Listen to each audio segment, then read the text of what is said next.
Good afternoon, everyone. Today, we gather to share the incredible journey of a brave young girl named Emmalyn. Battling multiple rare diseases from a very young age, Emmalyn's story is one of resilience, hope, and the unyielding spirit of a child facing unimaginable challenges. Through surgeries and setbacks, her story sheds light on the complexities of rare conditions and the relentless pursuit of healing and relief. Emmalyn's medical journey began with symptoms that led to a diagnosis few families are prepared for. Among her conditions are Chiari Malformation, Ehlers-Danlos syndrome, EDS, and Adhesive Arachnoiditis, each contributing to an array of complications and pain. These rare diseases presented a unique and daunting challenge for Emmalyn, her family, and her medical team. From the tender age of 3, Emmalyn faced her first major surgery to address the Chiari malformation and the syrinxes in her spine.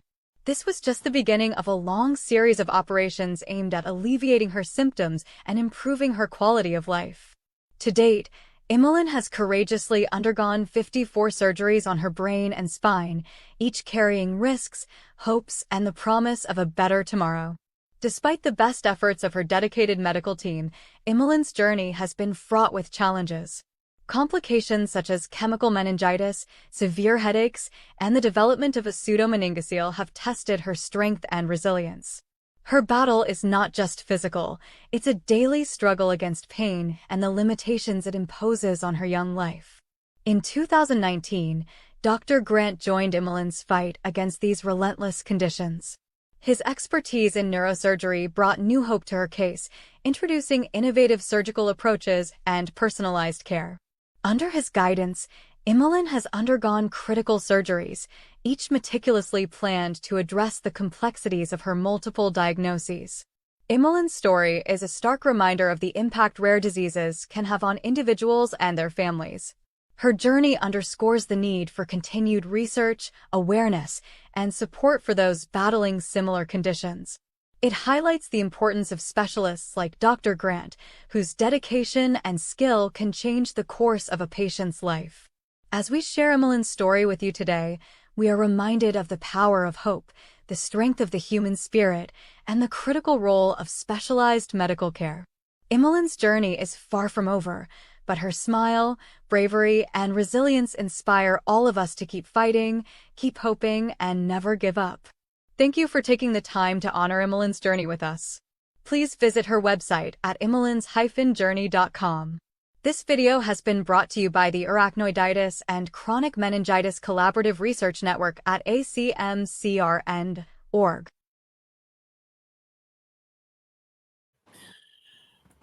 Okay, guys, let me bring in Dr. Grant, and I'll introduce everyone, and we can get started. Does that sound good? Sounds good to me. All right, cool. All right. Dr. Grant is in the house. All right. My name is Aaron Hawkins. I am the host of the Hawks Den. I'm part of the WYSP Digital Broadcasting Network. This is a very special show today. It is to help Emmalyn and Emmalyn's journey. I'm going to let everyone talk about this because I don't know much about it, and I'm getting educated every single time I talk to Stephanie, Emmalyn, and even Eve, and basically everyone involved. So I'm going to introduce everyone. I'm just going to start randomly. Dr. Gerald Grant is beneath me in the screen, not beneath me in life, obviously.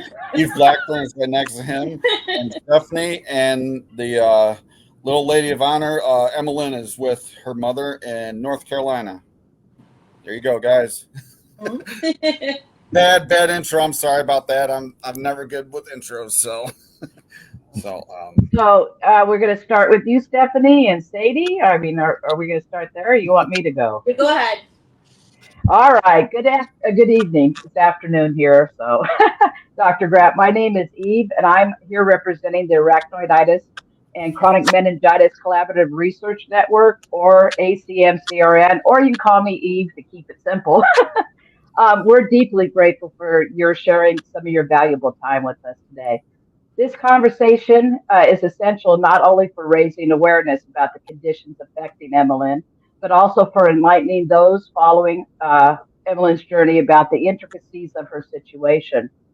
She is dealing with rare disorders such as EDS, and arachnoiditis, and some not so rare disorders such as Chiari malformation. As Emmalyn's surgeon, could you elaborate on the complexities of her case and the range of diseases she's facing so our community can have a clearer understanding of her circumstances? Sure, Eve. It's a pleasure to join you all. And first saying hi to Stephanie and Emmalyn and hello. Sadie there. Sadie. And she brought Sadie so you could see her finally. Yeah, that's great. I don't know why you don't bring Sadie to clinic once in a while. We wish we could. Yeah, well, great to see you, Emmalyn. And thanks for hosting this. Yes. Absolutely. Appreciate it.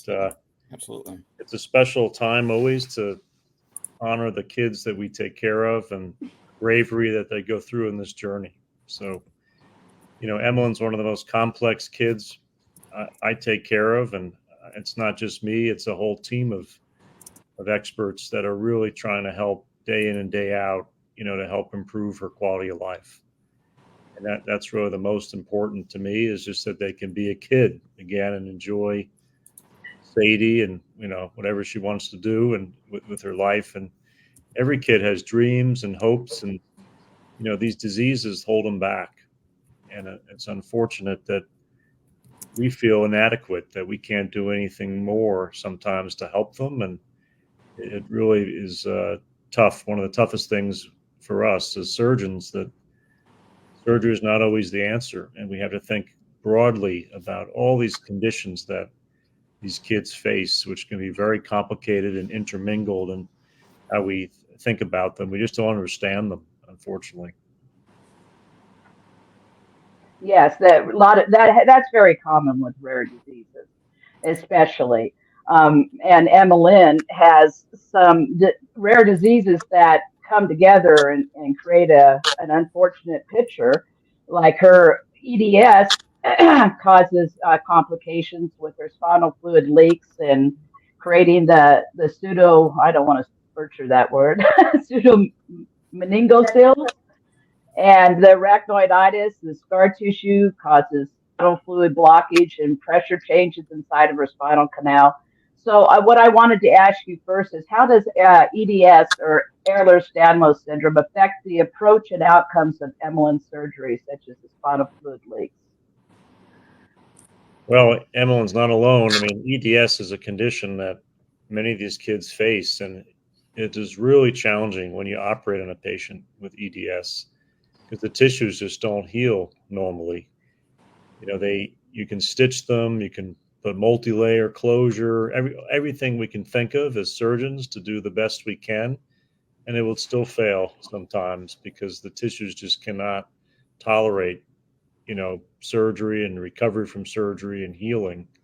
So it really is complicated, because the more surgery you do, the higher the risk because of the healing.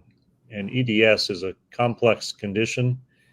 Now, this is only one aspect of it in terms of how it affects someone in their day-to-day and quality of life, but it is a big impact on these kids and adults.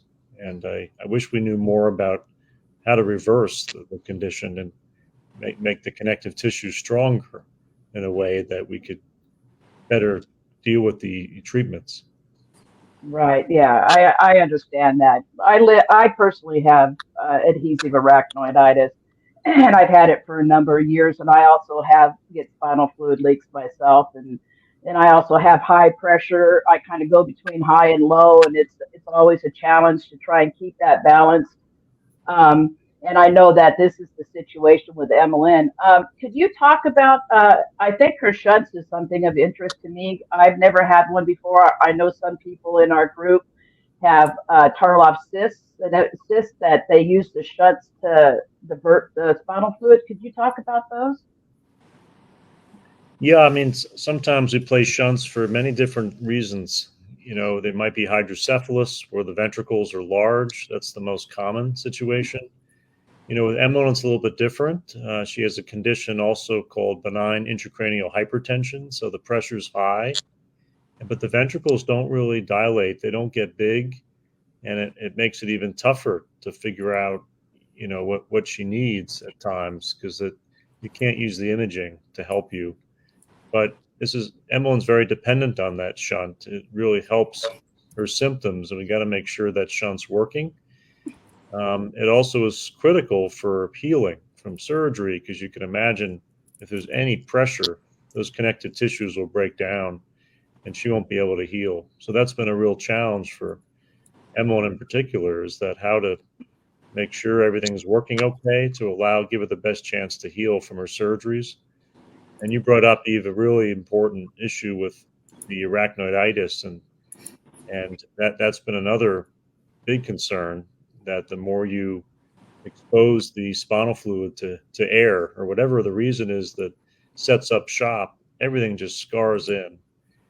And the more you go in there, the more scar you get. So that's a bad combination of leaks and scarring. And so the shunt can sometimes stabilize those, because you can imagine the cycle that you described, the pressure goes up and down, and it kind of evens that out, because every time you build up pressure, you leak, then the leak sets up a low pressure state, and then of course things seal, and then you need that shunt sometimes to calm down the oscillations and make them a little bit more tolerable for someone. Right. Well, I understand that spinal fluid is also toxic to tissue. So her leaking, can that have an effect on her healing process as well, you think? Good question. I don't know if we know enough about that. I think the biggest concern is if there's leaking, there's fluid that can go in and out, and that probably doesn't feel very good, and it's very susceptible to position. I would think being upright or flat, would really affect how she's feeling. But we just don't have an answer for that is the problem. We don't have a way of really dealing with that other than making sure the shunts are working okay. Right. Yeah, I know from my own situation that the spinal fluid leaks has caused deterioration in my skin, and I have an indentation from where I had a persistent long-term spinal fluid leak. So I did go through that. So I know that it does break down tissue. Very interesting.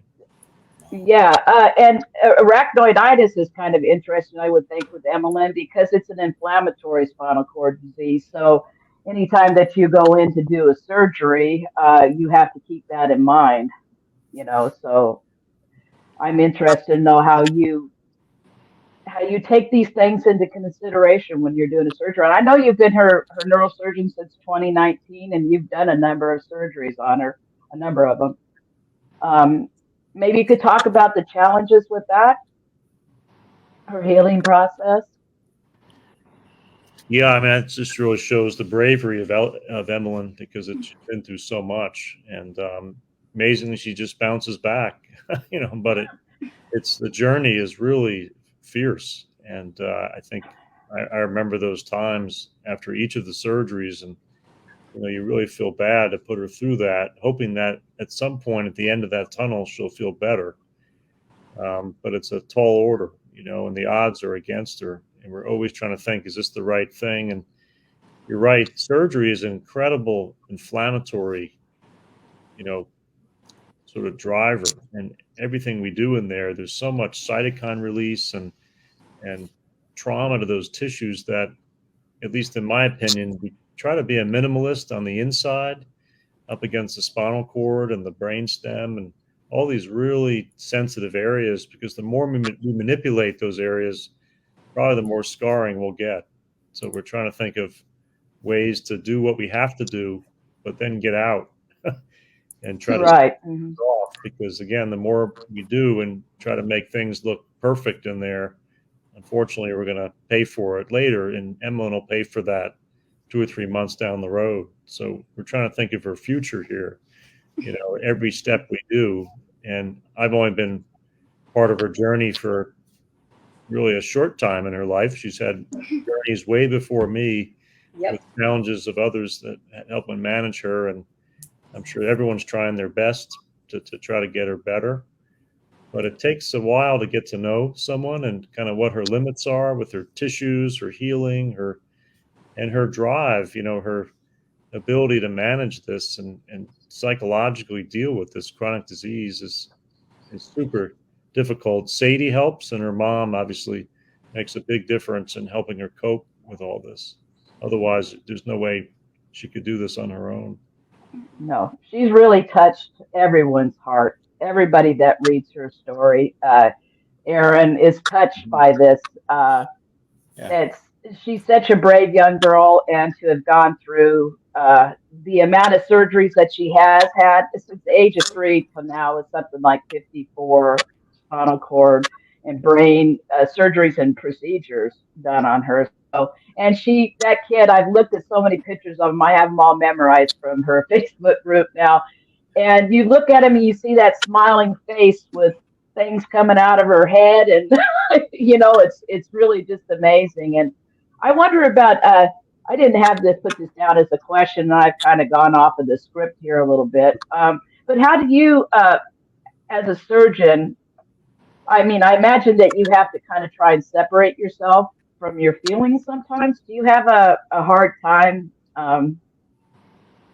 I know that as a surgeon you want to fix things, and that's your job. So I know that there's been disappointments with some, with the outcomes of some of the surgeries, and it's not your fault by any measure. But I'm wondering how you feel about this and how you manage your own feelings. No, it's a really good point, because you get so invested, in these kids in particular and adults. You really feel like if you can make a difference, you want to try. And if things don't all work out as well as you hoped, you really kick yourself like, well, why did I do this? What could I have done better? We just don't know everything about, every step here. When the book is sometimes for Emmalyn is still being written. Yes. Flying the plane, it's still flying, but we're still building it at the same time. It's really challenging, some of this work we're doing. There's so many moving parts, and one thing affects the other. And I'm sure Emmalyn knows what I'm talking about. That you fix one thing, something else feels worse.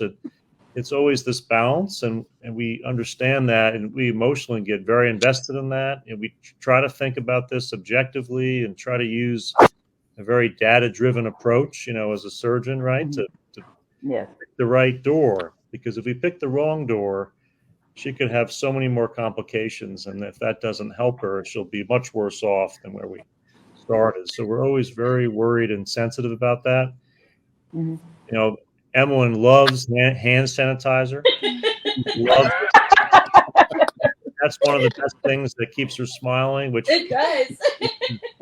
Sadie doesn't like it, but Emmalyn loves hand sanitizer. We're gonna get ourselves another bottle of hand sanitizer. Perfect. Stanford, we're working. That's great, because that'll keep Emmalyn going. But and we are so grateful for you, Dr. Grant, and sticking by her and getting us through all of this. Yeah, we always wish we just could do more for her. And sometimes, as you know, we always think about surgery as the answer, but we have to think beyond that, because there are many other things that can help, that maybe can improve, how you cope with this. And again, as you know, we've been trying so many different things to figure this out for you every day and how you manage it. And you do have these glory days where you feel good, and that's what keeps us going, right? Mm-hmm. Yeah. I just had a quick question that somebody asked me, and Emmalyn has actually asked me today about it too. I'm kind of putting you on the spot, and if you have no plan or whatever, you just say it. We're going for her nuke med study tomorrow, because Emmalyn may have a broken shunt. We don't know.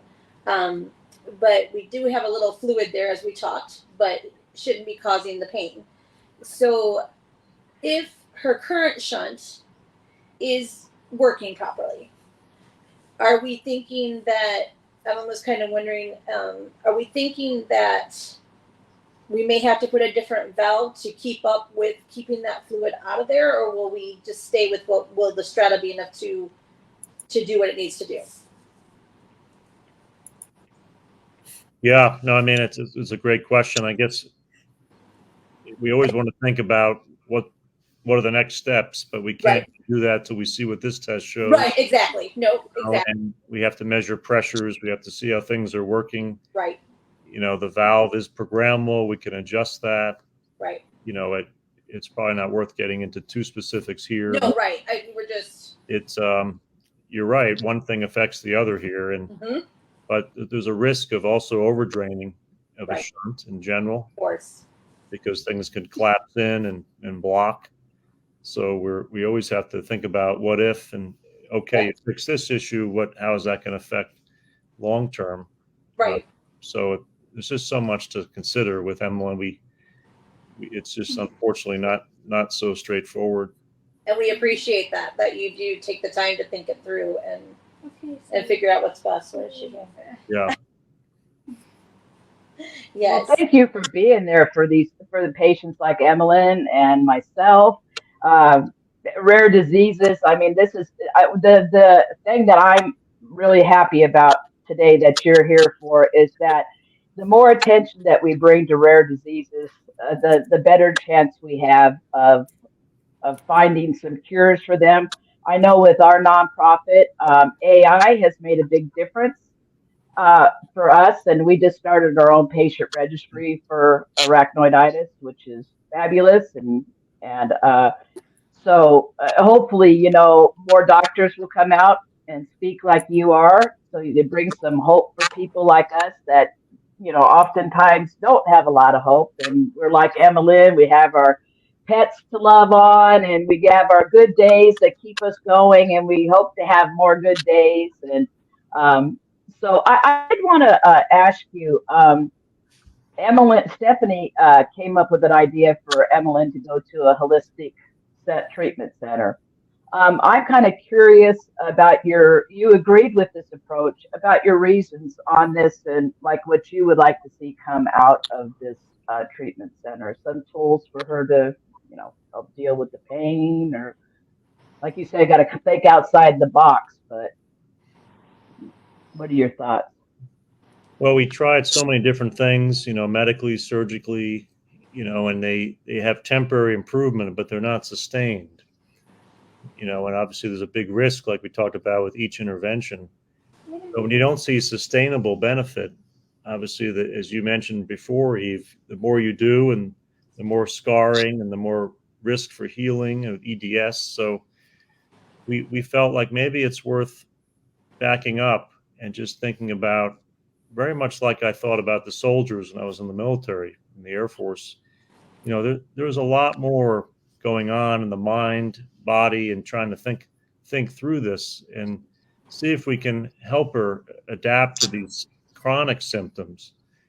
It doesn't solve everything, and there's still going to be peaks and issues that we have to manage medically or surgically. But if we can improve the baseline, that to me would be worth it for her, to help her better cope day to day. So I'm a big fan of these approaches, and I've seen them work, again, particularly in the military settings, post deployments, things like that, and they've been very powerful. And I'm a big believer in giving those a try. Well, I'm glad you are. I like to hear that come from the medical community, because sometimes you can't just rely on surgery all the time. And I know for myself, and I'm sure this is the same for Emma, stress causes me to go into flare-ups with my arachnoiditis. I can't explain why, but if I have a loss in my life and I get emotional, it causes me to flare up like nobody's business. I mean, like you shouldn't have to. I get pretty severe flare-ups. So I kind of think that hopefully she'll get some tools for dealing with, stressful situations, and to try and keep her mind and the body, mind and body in balance, kind of, if you would. So I'm excited that she's going to this program, and I hope she's going to be able to continue to that. I mean, you're there in her corner, which I'm so glad, that you're there, and hopefully we can keep her going in this program. That's big. Sorry about that. No, that's okay. That was huge. I was reading that. I know that's somebody from my arachnoiditis community popping up a question, I believe. Okay, great. Yeah, I know they have 1,000 questions. Yeah. It takes a lot of commitment to do that program. I salute Emmalyn for trying.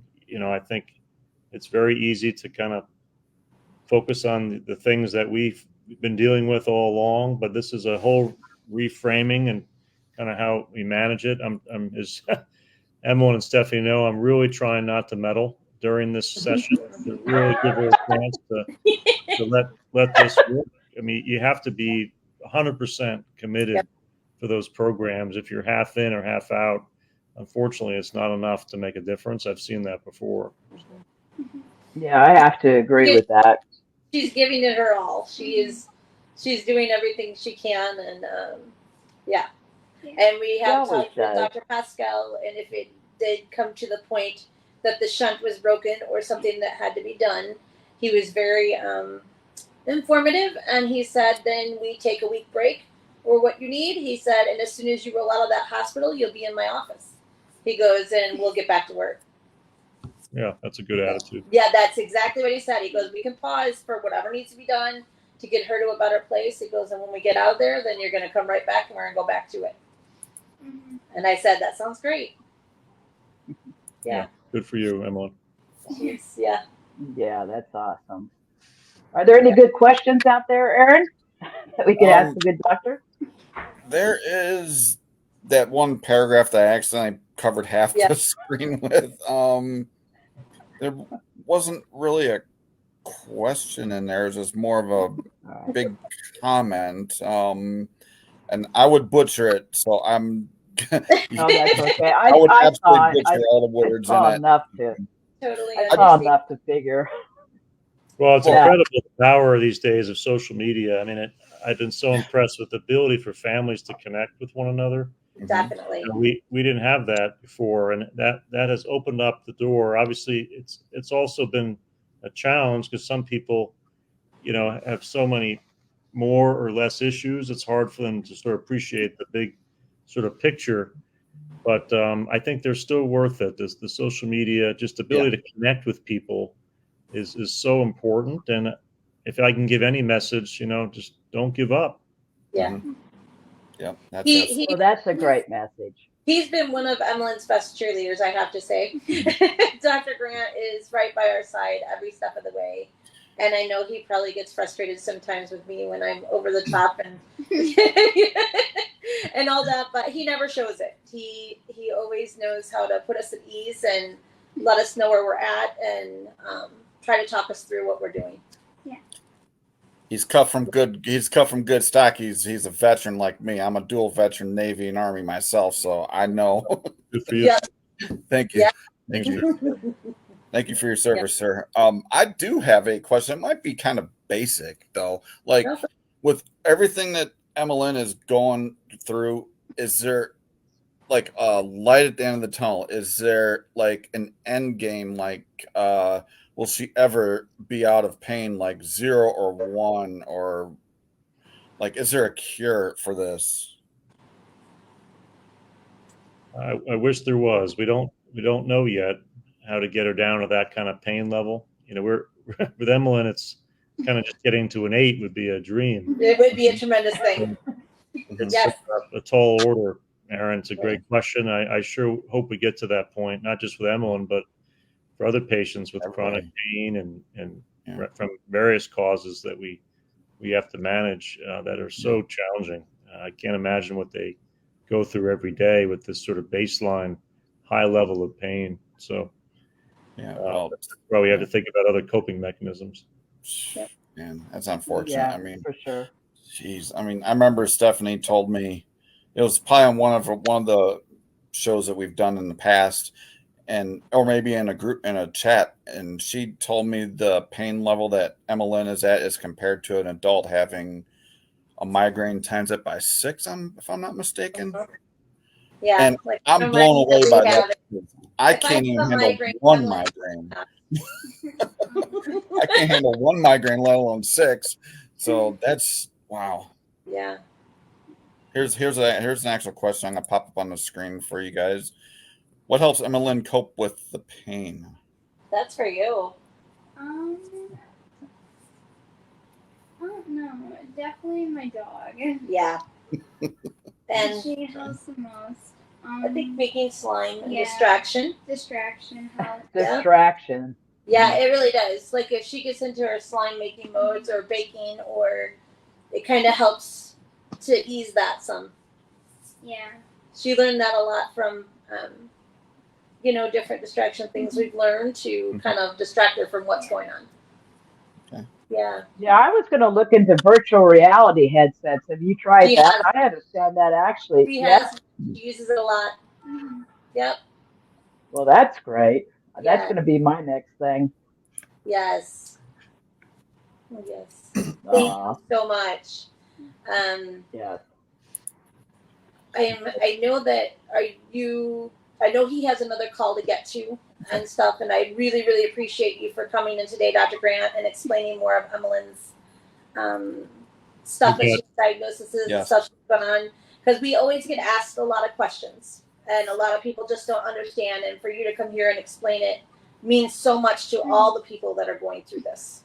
Yeah. You all deserve it, and I wish you the best, Emmalyn, as you know, and keep Thank fighting. And if you Thank if you're baking, you can think of us as well. Remember, I love to eat, Yes. and I know your hands are clean. I know I'm that.